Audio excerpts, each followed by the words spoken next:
नमस्कार। आर के खन्ना धार्मिक चैनल पर आप सबका प्यार से स्वागत है। मैं प्रस्तुत कर रही हूँ विनय पत्रिका पद श्रृंखला हिंदी अर्थ सहित। तो आइए इसका आनंद लेते हैं। पद संख्या 145। कृपा सिंधु जन दीन दुबारी दादी न पावत काहे, जब जहाँ तुम्हें पुकारत आरत तह तिन्हीं के दुख दाहे। गज प्रहलाद पांडुसुत कपि सबको रिपु संकट मेट्यो, प्रणत बंधु भय विकल विभीषण उठिसो भरत ज्यों भेट्यो। मैं तुम्हरो लई नाम ग्राम इक उर आपने बसावो, भजन विवेक विराग लोग भले मैं क्रम क्रम कर लियावो। सुनिरिस भरे कुटिल कामादिक करहीं जोर बरी आई, तिन्हीं उजारि नार अरिधनपुर राखहि राम गोसाई। समसेवा छल दान दंड हों रच उपाय पचिहार्यो, बिनु कारण को कलह बढ़ो दुख प्रभु सो प्रगट पुकार्यो। सुर सारथि अनीस अलायक निठुर दया चित नाही, जाऊं कहाँ को विपत्ति निवारक भव तारक जग माही। तुलसी यद्यपि पोच तव तुम्हरो और न काहू केरो, दीजे भगति बाह बारक ज्यों सुबस बसे अब खेरो। भावार्थ। हे कृपा सागर, ये तुम्हारा दीन जन तुम्हारे द्वार पर सहायता क्यों नहीं पाता। जब जहाँ पर दुखियों ने तुम्हें पुकारा तब वहीं पर तुमने उनके दुख दूर कर दिए। गजराज, प्रहलाद, पांडव, सुग्रीव आदि सबके शत्रुओं से दिए गए कष्ट तुमने दूर कर दिए। भाई रावण के डर से व्याकुल शरणागत विभीषण को उठाकर तुमने भरत की नाई हृदय से लगा लिया। फिर मेरे लिए ही ऐसा क्यों नहीं होता। मैं तुम्हारा नाम लेकर अपने हृदय में एक गांव बसाना चाहता हूँ, और उसमें बसाने के लिए मैं धीरे धीरे भजन विवेक वैराग आदि सज्जनों को इधर उधर से लाता हूँ। पर यह सुनकर क्रोधित हो दुष्ट काम क्रोध लोभ मोह मद मात्सर आदि जबरदस्ती करते हैं, और उन बेचारे भजन आदि भले आदमियों को निकाल निकाल कर हे प्रभु उस गांव में दुष्ट स्त्री शत्रु और धन आदि नीचों को ला ला कर बसाते हैं।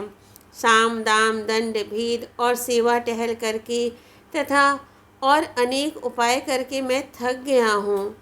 तब हे प्रभु इस बिना ही कारण की लड़ाई के इस महान दुख को आज मैंने तुम्हारे सामने खुलकर निवेदन कर दिया। तुम्हारे सिवा यह दुख और सुनाता भी किसे, क्योंकि देवता तो स्वार्थी असमर्थ अयोग्य और निष्ठुर हैं। उनके चित्त में तो दया नहीं है। मैं कहाँ जाऊँ। तुम्हारे सिवा कौन विपत्ति दूर करने वाला है, कौन इस संसार सागर से पार उतारने वाला है। तुलसी यद्यपि नीच है पर है तो तुम्हारा ही, और किसी का गुलाम तो नहीं है। अपना जानकर एक बार भक्ति रूपी बाँह दे दो, जिससे यह तुम्हारे नाम का गांव अच्छी तरह आबाद हो जाए।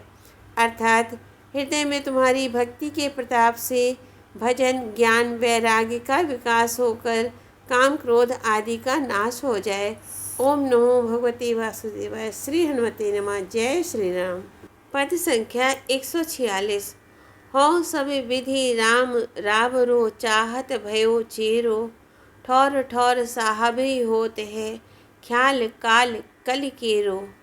काल कर्म इंद्रिय विषय गाहक गण घेरो, हो न कबूलत बांध के मूल करत करेरो। बंदी छोर तेरो नाम है दुर्दैत बड़ेरो, मैं कहो तब छल प्रीति के मांगे उर डेरो।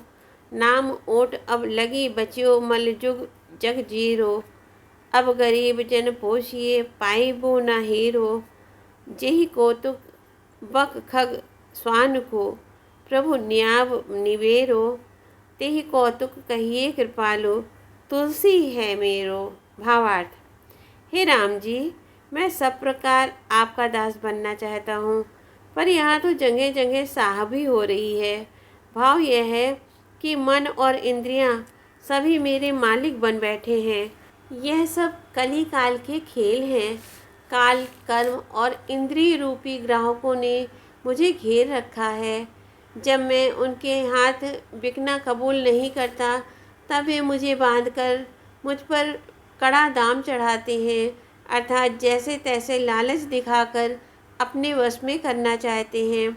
आपका नाम बंधन से छुड़ाने वाला है और आपका बाना भी बड़ा है। जब मैं उन ग्राहकों से यह कहा कि भाई मैं तो रघुनाथ जी के हाथ बिक चुका हूँ, तब वे कपट प्रेम दिखाकर मुझसे मेरे हृदय में बसने के लिए स्थान मांगने लगे।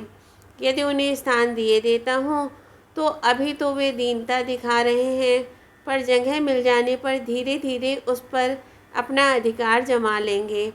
अब तक मैं आपके नाम के सहारे बचा रहा, पर अब तो यह कलयुग मुझे जेर किए है। अतएव अब इस गरीब गुलाम का पालन कीजिए, नहीं तो फिर खोजने से भी इसका पता नहीं लगेगा। हे नाथ, आपने जिस लीला से पक्षी, उल्लू और कुत्ते का फैसला कर दिया था, उसी लीला से इस कलयुग से यह भी कह दीजिए कि तुलसी मेरा है। इतना कह देने से फिर कलयुग का इस पर कुछ भी बस ना चलेगा। ओम नमो भगवते वासुदेवाय। श्री हनुमते नमः। जय श्री राम। तो यहाँ उल्लू कुत्ते की कथा दी हुई है, मैं उसे प्रस्तुत कर रही हूँ। बड़ी सुंदर है। वन में उल्लू और गीद एक ही घर में रहते थे। एक दिन गीद ने बुरी नीयत से घर पर अपना अधिकार करना चाहा और उल्लू से कहा, हमारा घर खाली कर दो, इस पर तुम्हारा कोई अधिकार नहीं है। नहीं मानते तो चलो राजा जी से न्याय करा लें। अंत में दोनों श्री राम जी के दरबार में आए। श्री रामचंद्र जी ने उल्लू से कहा, घर किसका है, तू उसमें कब से रहता है? उल्लू ने उत्तर दिया, महाराज, जब से वृक्षों की सृष्टि हुई तब से मैं उस घर में रहता हूँ। गीध ने कहा कि जब से मनुष्यों की सृष्टि हुई तब से मैं रहता हूँ। भगवान ने कहा, वृक्षों की सृष्टि मनुष्यों से पहले हुई है, इसलिए घर उल्लू ही का है, तुम्हारा नहीं, तुम खाली कर दो। दूसरी कथा है। एक दिन श्री राम जी के दरबार में एक कुत्ता आया और रोता हुआ कहने लगा, महाराज, तीर्थ सिद्धि नामक ब्राह्मण ने बिना ही अपराध लाठी से मेरा सिर फोड़ दिया, आप मेरा न्याय कर दीजिए। भगवान ने ब्राह्मण को बुलाया और उससे पूछा, तुमने निरपराध कुत्ते के सिर पर क्यों लाठी मारी? ब्राह्मण ने कहा, मैं भीख मांगता फिरता था, इसे मैंने रास्ते से हटाया। जब ये ना हटा तब मैंने लकड़ी मार दी। ब्राह्मण को अदंडनीय समझकर भगवान विचार करने लगे। इतने में कुत्ते ने कहा, भगवान, आप इसे कालिंजर का महंत बना दीजिए। मैं भी पूर्व जन्म में एक महंत था। भक्षाभक्ष यानी कि भक्ष अभक्ष, भक्षाभक्ष खाने से मुझे कुत्ता होना पड़ा। महंती बहुत बुरी है। कुत्ते के कहने पर भगवान ने उसे कालिंजर का महंत बना दिया। ओम नमो भगवते वासुदेवाय। जय श्री राम। श्री हनुमते नमः।